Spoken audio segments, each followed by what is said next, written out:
Hi hello ನಮಸ್ತೆ ಎಲ್ಲರಿಗೂ ಕೂಡ ನ್ಯೂಸ್ 18 ಡಿಜಿಟಲ್ಗೆ ಸ್ವಾಗತ. ನಾನು ಆಶಿಕ್ ಮುಲ್ಕಿ. ಆಗಸ್ಟ್ 31ಕ್ಕೆ ಬೆಂಗಳೂರಿನ ಸ್ಥಳೀಯ ಸಂಸ್ಥೆಗಳಿಗೆ ಚುನಾವಣೆಯನ್ನು ಮಾಡಿ ಮುಗಿಸಬೇಕು ಅಂತ ಈಗಾಗಲೇ ಸುಪ್ರೀಂ ಕೋರ್ಟ್ ಆದೇಶವನ್ನು ಕೂಡ ಕೊಟ್ಟಿರುವಂಥದ್ದು. ರಾಜ್ಯ ಚುನಾವಣಾ ಆಯೋಗವು ಕೂಡ ಇದೇ ಮಾತನ್ನು ಇದೀಗ ಅಂದರೆ ಕೆಲವು ದಿನಗಳ ಹಿಂದೆ ಗ್ರೇಟರ್ ಬೆಂಗಳೂರು ಪ್ರಾಧಿಕಾರದ 5 ನಗರ ಪಾಲಿಕೆಗಳು ಸೇರಿದಂತೆ ಸರ್ಕಾರಕ್ಕೂ ಕೂಡ ಸೂಚನೆ ಕೊಟ್ಟಿರುವಂಥದ್ದು. ಈಗಾಗಲೇ ಡಿಲಿಮಿಟೇಷನ್ ಮುಗಿದೋಗಿದೆ, ರಿಸರ್ವೇಷನ್ ಕೂಡ ಆಗಿದೆ. ಸೊ ಹೀಗಾಗಿ ಇನ್ನೂ BLOಗಳ ನೇಮಕ ಆಗಬೇಕು, ಚುನಾವಣೆ ಘೋಷಣೆ ಆಗಬೇಕು. 40-45 ದಿನಗಳ ಕಾಲ ನೀತಿ ಸಂಹಿತೆ ಜಾರಿಗೆ ಬಂದರೆ ಚುನಾವಣೆ ಹೆಚ್ಚು ಕಮ್ಮಿ ಮುಗಿದೋದಂಗೆ. ಸೊ ಈಗ ಮತ್ತೊಂದು ಬೆಳವಣಿಗೆ ಇದರ ನಡುವೆ ಆಗಿರುವಂಥದ್ದು. ಅದೇನಪ್ಪ ಮತ್ತೊಂದು ಬೆಳವಣಿಗೆ ಅಂತಂದರೆ, ಮತ್ತೆ ಒಂದು 2 ತಿಂಗಳ ಕಾಲಾವಕಾಶವನ್ನು ಸುಪ್ರೀಂ ಕೋರ್ಟ್ನಲ್ಲಿ ಕೇಳೋದಕ್ಕೆ GBA ಮುಂದಾಗ್ತಾ ಇದೆ. ರಾಜ್ಯ ಸರ್ಕಾರದ ಸೂಚನೆಯ ಮೇರೆಗೆ ಗ್ರೇಟರ್ ಬೆಂಗಳೂರು ಪ್ರಾಧಿಕಾರ ಇದೀಗ ರಾಜ್ಯ ಚುನಾವಣಾ ಆಯೋಗಕ್ಕೆ ಮತ್ತೆ ಪತ್ರ ಬರೆಯೋದಕ್ಕೆ ಮುಂದಾಗಿದೆ. ರಾಜ್ಯ ಚುನಾವಣಾ ಆಯೋಗ GBAಯಿಂದ ಪತ್ರ ಬಂದರೆ ಅದನ್ನು ಮತ್ತೆ ಸುಪ್ರೀಂ ಕೋರ್ಟ್ಗೆ ಮನವರಿಕೆ ಮಾಡಿಕೊಡ್ಬೇಕಾಗಿರುವಂಥದ್ದು ರಾಜ್ಯ ಚುನಾವಣಾ ಆಯೋಗದ ಜವಾಬ್ದಾರಿ. ಹೀಗಾಗಿ ಮತ್ತೊಮ್ಮೆ ಸುಪ್ರೀಂ ಕೋರ್ಟ್ಗೆ GBA ವ್ಯಾಪ್ತಿಯ 5 ನಗರ ಪಾಲಿಕೆಗಳ ಚುನಾವಣೆಯನ್ನು ಮುಂದೂಡುವಂಥ ನಿಟ್ಟಿನಲ್ಲಿ ಅರ್ಜಿಯನ್ನು ಸಲ್ಲಿಕೆ ಆಗುವಂಥ ನಿರೀಕ್ಷೆ ಇದೆ. ಸೊ ಹೀಗಾಗಿ ಮತ್ತಷ್ಟು ಮುಂದಕ್ಕೆ ಹೋಗುವಂಥ ಸಾಧ್ಯತೆ ಇದೆ GBA ವ್ಯಾಪ್ತಿಯ 5 ನಗರ ಪಾಲಿಕೆಗಳ ಚುನಾವಣೆ.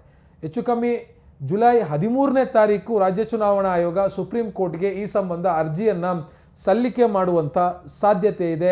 ಅರ್ಜಿಯಲ್ಲಿ ಇನ್ನೂ ಎರಡು ತಿಂಗಳ ಕಾಲ ಅಂದರೆ ಹೆಚ್ಚು ಕಮ್ಮಿ ಒಂದು 55ರಿಂದ 60 ದಿನಗಳ ಕಾಲಾವಕಾಶವನ್ನು ಕೊಡಬೇಕು ಅನ್ನುವಂಥ ಒಂದು ಮನವಿ GBA ವ್ಯಾಪ್ತಿಯಿಂದ ಬಂದಿದೆ ಅನ್ನುವಂಥದ್ದನ್ನು ಸುಪ್ರೀಂ ಕೋರ್ಟ್ಗೆ ರಾಜ್ಯ ಚುನಾವಣಾ ಆಯೋಗ ಅರ್ಜಿ ಮೂಲಕವಾಗಿ ಹೇಳೋದಕ್ಕೆ ಸಿದ್ಧತೆಯನ್ನು ನಡೆಸಲಾಗಿದೆ. ಯಾಕೆ GBA ಈ ಒಂದು ಮತ್ತೆ 2 ತಿಂಗಳ ಕಾಲಾವಕಾಶ ಕೇಳ್ತಾ ಇದೆ ಅನ್ನುವಂಥ ಏನು ಕಾರಣ ಕೊಟ್ಟಿದೆ ಅನ್ನೋದಾದರೆ, ಈಗಾಗಲೇ SIR ಕೂಡ ನಡೀತಾ ಇರುವಂಥದ್ದು. SIRನಲ್ಲಿ ಬಹುಪಾಲು ಸಿಬ್ಬಂದಿಗಳು ಅಧಿಕಾರಿಗಳು ನಿರತರಾಗಿದ್ದಾರೆ. ಸೊ ಈ ಸಂದರ್ಭದಲ್ಲಿ ಚುನಾವಣೆ ನಡೆದರೆ ಚುನಾವಣೆಗೆ ನೇಮಕ ಮಾಡೋದಕ್ಕೆ ಸಿಬ್ಬಂದಿಗಳ ಕೊರತೆ ಎದುರಾಗುತ್ತೆ. ಹೀಗಾಗಿ ಚುನಾವಣೆ ನಡೆಸೋದಕ್ಕೆ ಸಾಧ್ಯ ಇಲ್ಲ ಅನ್ನುವಂಥದ್ದು GBA ಅಧಿಕಾರಿಗಳ ಮಾತು. ಈಗ SIR ಫುಲ್ ಫ್ಲೆಡ್ಜ್ ಆಗಿ ನಡೀತಾ ಇರುವಂಥದ್ದು. ಸಾಕಷ್ಟು ಕಡೆ ಗೊಂದಲ ಇದ್ದರೂ ಕೂಡ ಮನೆಗಳಿಗೆ ಅರ್ಜಿಯನ್ನು ಕೊಡುವಂಥ ಕೆಲಸ BLOಗಳಿಂದ ಆಗ್ತಾ ಇದೆ. ಸೊ ಹೀಗಾಗಿ ಹೆಚ್ಚು ಕಮ್ಮಿ ಒಂದು ಅರ್ಧ ಮುಕ್ಕಾಲು ಸಿಬ್ಬಂದಿಗಳು SIR ಕೆಲಸದಲ್ಲೇ ಏನು ನೇಮಕ ಆಗೋಗಿರೋದ್ರಿಂದ ಈಗಲೇ ಈ ಸಂದರ್ಭದಲ್ಲಿ ಚುನಾವಣೆಯನ್ನು ಕೂಡ ನಡೆದರೆ ಚುನಾವಣೆ ನಡೆಸೋದು ಭಾಳ ಕಷ್ಟ ಆಗುತ್ತೆ ಅನ್ನುವಂಥ ಒಂದು ನೆಪವನ್ನು ಕೊಟ್ಕೊಂಡು ರಾಜ್ಯ ಚುನಾವಣಾ ಆಯೋಗಕ್ಕೆ ಇದೀಗ GBA ಮುಖ್ಯ ಆಯುಕ್ತರಾಗಿರುವಂಥ ಮಹೇಶ್ವರ ರಾವ್ ಅವರು ಒಂದು ಪತ್ರವನ್ನು ಬರೆಯೋದಕ್ಕೂ ಕೂಡ ಮುಂದಾಗಿರುವಂಥದ್ದು. ಜುಲೈ 10 ಅಥವಾ 11ನೇ ತಾರೀಕು ಈ ಸಂಬಂಧ ರಾಜ್ಯ ಚುನಾವಣಾ ಆಯೋಗಕ್ಕೆ ಅಧಿಕೃತವಾಗಿ ಗ್ರೇಟರ್ ಬೆಂಗಳೂರು ಪ್ರಾಧಿಕಾರದಿಂದ ಪತ್ರ ಹೋಗ್ಬೋದು.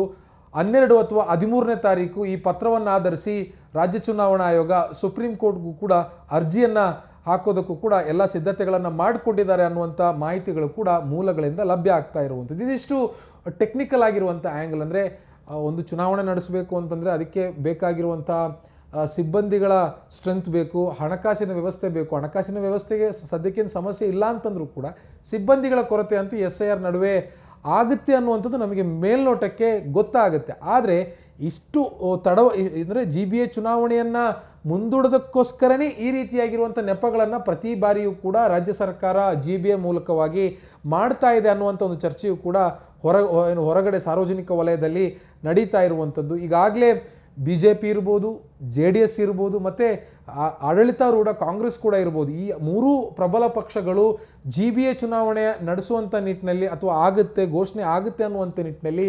ತಮ್ಮ ಕಾರ್ಯಕರ್ತರಿಗೆ ಅಥವಾ ಟಿಕೆಟ್ ಆಕಾಂಕ್ಷಿಗಳಿಗೆ ಸೂಚನೆಯನ್ನು ಕೊಟ್ಟಿದ್ದಾರೆ. ತಮ್ಮ ವಾರ್ಡ್ಗಳಿಗೆ ಹೋಗಿ ಅಲ್ಲೇನು ಪ್ರಚಾರವನ್ನು ಶುರು ಮಾಡಬೇಕು, ಈಗಾಗಲೇ ಪ್ರಚಾರವನ್ನು ಕೂಡ ಶುರು ಮಾಡಬೇಕು. ಜೊತೆಗೆ ಪ್ರತಿ ಪಾಲಿಕೆಗಳು ಕೂಡ GBA ವ್ಯಾಪ್ತಿಯಲ್ಲಿರುವಂಥ 5 ನಗರ ಪಾಲಿಕೆಗಳಿಗೆ ಪ್ರತ್ಯೇಕವಾಗಿರುವಂಥ ಈ ಆಶ್ವಾಸನೆ ಭರವಸೆಗಳನ್ನು ಒಂದು ಪಟ್ಟಿಯನ್ನು ಕೂಡ ರೆಡಿ ಮಾಡಬೇಕು ಅನ್ನುವಂಥ ಸೂಚನೆಗಳನ್ನೆಲ್ಲ ಮಾಡ್ತಾ ಇರುವಂಥದ್ದು.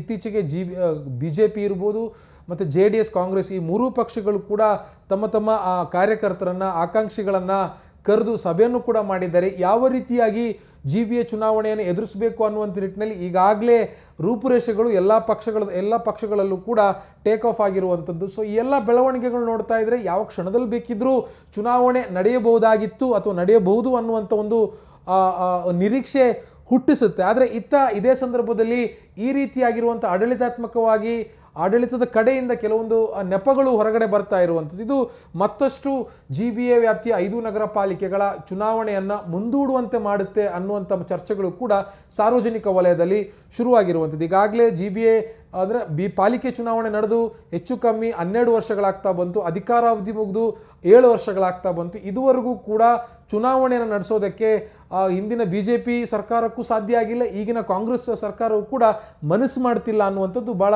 ಏನು ಬಹಿರಂಗವಾಗಿರುವಂಥ ವಿಚಾರ.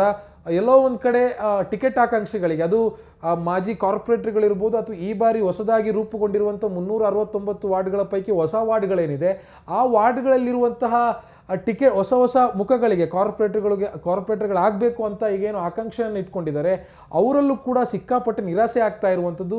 ಈ ಮಾಜಿ ಕಾರ್ಪೊರೇಟರ್ಗಳ ವಲಯದಲ್ಲಿ ಮತ್ತು ಟಿಕೆಟ್ ಆಕಾಂಕ್ಷಿಗಳ ವಲಯದಲ್ಲಿ ಇರುವಂತಹ ಮತ್ತೊಂದು ಡಿಬೇಟ್ ಅಥವಾ ಚರ್ಚೆ ಏನು ಅಂತಂದರೆ, ಪಕ್ಷಾತೀತವಾಗಿ ಬೆಂಗಳೂರಿನ ಅಷ್ಟು ಶಾಸಕರಿಗೆ, ಅದು JDS ಇರ್ಬೋದು, ಕಾಂಗ್ರೆಸ್ ಇರ್ಬೋದು, BJP ಇರ್ಬೋದು, ಈ ಮೂರೂ ಪಕ್ಷದ ಶಾಸಕರುಗಳಿಗೆ GBA ಚುನಾವಣೆಯನ್ನು ನಡೆಸೋ ಬೇಡ ಅನ್ನುವಂಥ ಒಂದು ಮನಸ್ಥಿತಿಗೆ ಬಂದಿದ್ದಾರೆ ಅಂತ ಕಾರ್ಪೊರೇಟರ್ಗಳು ಮಾತಾಡ್ಕೊಳ್ತಿದ್ದಾರೆ. ಯಾಕೆ ಹೀಗೆ ಮಾತಾಡ್ಕೊಳ್ತಿದ್ದಾರೆ ಅಂತ ಕೇಳಿದ್ರೆ, ಒಂದೊಮ್ಮೆ GBA ಚುನಾವಣೆ ನಡೆದು ಪಾಲಿಕೆ ಸದಸ್ಯರು ಪಾಲಿಕೆಗೆ ಬಂದರೆ ಇವರ ಅನುದಾನದ ಒಂದು ಪ್ರಮಾಣ ಏನಿರುತ್ತೆ ಅದು ಕಡಿತ ಆಗುತ್ತೆ ಮತ್ತು ಅವರ ಅಧಿಕಾರ ವ್ಯಾಪ್ತಿಯು ಕೂಡ ಕಡಿಮೆ ಆಗುತ್ತೆ ಅನ್ನುವಂಥದ್ದು. ಇದು ಟೆಕ್ನಿಕಲಿ ನೋಡೋದಾದರೆ ನಿಜವೂ ಕೂಡ ಅದಾದರೂ ಆ ರೀತಿ ಆದರೂ ಕೂಡ ಅಂದರೆ GBA ವ್ಯಾಪ್ತಿಯಲ್ಲಿ 5 ನಗರ ಪಾಲಿಕೆಗಳ ಕೌನ್ಸಿಲ್ನಲ್ಲಿ ಮೆಂಬರ್ಸ್ ಬಂದು ಕೂತರೂ ಕೂಡ ಕೆಲವೊಂದು ಕಡೆ, ಬಹುತೇಕ ಕಡೆಗಳಲ್ಲಿ 20 ರಿಂದ 28 ಕ್ಷೇತ್ರಗಳ ಪೈಕಿ 20 ರಿಂದ 25 ಕ್ಷೇತ್ರಗಳಲ್ಲಿ MLAನೇ ಆಡಳಿತ ನಡೆಸುವಂಥದ್ದು. ಯಾಕೆ ಅಂತಂದರೆ ಯಾವ ಕಾರ್ಪೊರೇಟರ್ಗಳು ಕೂಡ ಅವರ ವಲಯದ ವ್ಯಾಪ್ತಿಯಲ್ಲಿರುವಂತಹ ಅಥವಾ ಅವರ ಕಾನ್ಸ್ಟಿಟ್ಯೂನ್ಸಿಯಲ್ಲಿರುವಂಥ MLAಗಳ ಮಾತನ್ನು ಮೀರಲ್ಲ. ಅವ್ರು ಹೆಂಗೆ ಹೇಳ್ತಾರೆ ಹಂಗೆ ಕೆಲಸ ಮಾಡ್ಕೊಂಡು ಹೋಗ್ತಾರೆ. ಆದರೆ ಈಗ ವಾಸ್ತವ ಹೀಗಿದ್ದರೂ ಕೂಡ ಶಾಸಕರು ಈ ಚುನಾವಣೆಯನ್ನು ಮುಂದೂಡೋದಕ್ಕೆ ಏನೆಲ್ಲ ಕಸರತ್ತು ಮಾಡಬೇಕು, ತೆರೆಮರೆಯಲ್ಲಿ ಆ ರೀತಿಯ ಕಸರತ್ತನ್ನು ಮಾಡಿಕೊಂಡು ಹಲವು ವರ್ಷಗಳಿಂದ, ಹೆಚ್ಚು ಕಮ್ಮಿ 12 ವರ್ಷಗಳಿಂದ ಇದನ್ನು ಮುಂದೂಡ್ತಾನೆ ಬಂದಿದ್ದಾರೆ. ಇದು ಸರಿಯಲ್ಲ ಅನ್ನುವಂಥ ಚರ್ಚೆಗಳು ಮಾಜಿ ಕಾರ್ಪೊರೇಟರ್ಗಳು ಮತ್ತು ಟಿಕೆಟ್ ಆಕಾಂಕ್ಷಿಗಳ ವಲಯದಲ್ಲಿ ನಡೀತಾ ಇರುವಂಥ ಚರ್ಚೆ. ಇದೆಷ್ಟು ನಿಜ ಎಷ್ಟು ಸುಳ್ಳು ಅನ್ನುವಂಥದ್ದು ನಮಗೂ ಕೂಡ ಗೊತ್ತಿಲ್ಲ. ಆದರೆ ಈಗ ಮತ್ತೊಮ್ಮೆ GBA ವ್ಯಾಪ್ತಿಯ 5 ನಗರ ಪಾಲಿಕೆಗಳ ಚುನಾವಣೆಯನ್ನು ಮುಂದೂಡುವಂಥ ನಿಟ್ಟಿನಲ್ಲಿ ಮತ್ತೊಂದು ಹೊಸ ನೆಪದ ಜೊತೆಗೆ ಇದೀಗ GBA ಅಧಿಕಾರಿಗಳು ಮುಂದೆ ಬಂದಿರುವಂಥದ್ದು. ಒಂದೊಮ್ಮೆ ಅಧಿಕೃತವಾಗಿ ರಾಜ್ಯ ಚುನಾವಣಾ ಆಯೋಗಕ್ಕೆ GBA ಇಂದ ಪತ್ರ ಹೋದೆ. ರಾಜ್ಯ ಚುನಾವಣಾ ಆಯೋಗವು ಕೂಡ ಅನಿವಾರ್ಯವಾಗಿ ಸುಪ್ರೀಂ ಕೋರ್ಟ್ಗೆ ಆ ವಿಚಾರವನ್ನು ತಿಳಿಸಬೇಕಾಗುತ್ತೆ. ಸುಪ್ರೀಂ ಕೋರ್ಟ್ ಈ ಒಂದು ಅರ್ಜಿಯನ್ನು ಪುರಸ್ಕರಿಸಿ ಮತ್ತೆ 2 ತಿಂಗಳು ಅಥವಾ 1 ತಿಂಗಳು ಎಷ್ಟು ಅವಕಾಶ ಸುಪ್ರೀಂ ಕೋರ್ಟ್ ಕೊಡುತ್ತೋ ಅಷ್ಟು ತಿಂಗಳು ಅಷ್ಟು ದಿನ ಮತ್ತೆ ಮುಂದಕ್ಕೆ ಹೋಗುತ್ತೆ. ಒಂದೊಮ್ಮೆ ಇವರ ಅರ್ಜಿ ಹಾಕಿದ್ರೆ ಇನ್ ಕೇಸ್ ಈ ಅರ್ಜಿಯನ್ನು ತಿರಸ್ಕಾರ ಆದರೆ ಜುಲೈ 17ನೇ ತಾರೀಕಿನಂದು ಪಾಲಿಕೆ ಚುನಾವಣೆಯ ಬಗ್ಗೆ ಬಹುದೊಡ್ಡ ಅಪ್ಡೇಟ್ ಅಂತೂ ಹೊರಬರುವಂಥ ಸಾಧ್ಯತೆ ಇದೆ. 17, 18, 19 ಈ 3 ದಿನಗಳಲ್ಲಿ ಯಾವುದಾದ್ರೂ ಒಂದು ದಿನ ಚುನಾವಣೆ ಅನೌನ್ಸ್ ಆಗುವಂಥ ಸಾಧ್ಯತೆ ಇದೆ. ಚುನಾವಣೆ ಅನೌನ್ಸ್ ಆಗೋದು ಅಂತಂದರೆ 45 ದಿನಗಳ ನೀತಿ ಸಂಹಿತೆ ಸಡನ್ನಾಗಿ ಜಾರಿಗೆ ಬರುತ್ತೆ. 45 ದಿನಗಳ ನೀತಿ ಸಂಹಿತೆ ಜಾರಿಗೆ ಬರುತ್ತೆ ಅಂತಂದರೆ GBA ಚುನಾವಣೆ ನಡೆದೇ ಹೋಯಿತು ಅನ್ನುವಂಥ ಲೆಕ್ಕಾಚಾರ ಇರುವಂಥದ್ದು. ಆದರೆ ಇದು ಎಷ್ಟರ ಮಟ್ಟಿಗೆ ಕಾರ್ಯರೂಪಕ್ಕೆ ಬರುತ್ತೆ, ಸುಪ್ರೀಂ ಕೋರ್ಟ್ ಮತ್ತೆ ಏನು ಆದೇಶ ಕೊಡುತ್ತೆ ಅನ್ನುವಂಥದ್ರ ಮೇಲೆ ಈ ಇಷ್ಟು ಬೆಳವಣಿಗೆಗಳು ನಿಂತಿರುವಂಥದ್ದು. ನಿರ್ಭೀತ, ನಿಷ್ಪಕ್ಷಪಾತ, ವಿಶ್ವಾಸಾರ್ಹ ಸುದ್ದಿಗಳಿಗೆ ಮತ್ತೊಂದು ಹೆಸರಾಗಿರುವಂತ ನ್ಯೂಸ್ 18 ಕನ್ನಡ ಈಗ ಆಪ್ನಲ್ಲೂ ಲಭ್ಯವಿದೆ. ದಯವಿಟ್ಟು ಇಲ್ಲಿರುವ QR ಕೋಡ್ ಅನ್ನ ಸ್ಕ್ಯಾನ್ ಮಾಡಿಕೊಂಡು ಆಪ್ ಅನ್ನ ಡೌನ್ಲೋಡ್ ಮಾಡೋದಕ್ಕೆ ಮರಿಬೇಡಿ. ನಿಮ್ಮ ಬೆಂಬಲ ಹೀಗೆ ಸದಾ ನಮ್ಮೊಂದಿಗಿರಲಿ. ಧನ್ಯವಾದ.